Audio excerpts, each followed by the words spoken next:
Welcome to media news. నేను ప్రసాద్.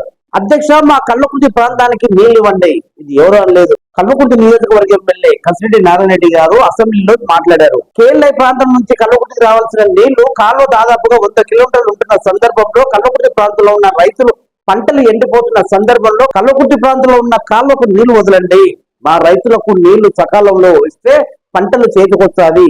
ఒకవేళ నీళ్లు రాని సమయంలో పంటలు ఎండిపోయి రైతులు నష్టపోయే అవకాశం ఉంటుంది. అందుకే కల్వకుర్తి ఎత్తిపోతల పథకం కింద దాదాపుగా వనపర్తి నుండి ఈ ప్రాంతం వరకు 100 కిలోమీటర్లు కాలున్న సమయంలో కేవలం వనపర్తి వరకే నీళ్లు వస్తున్నవి.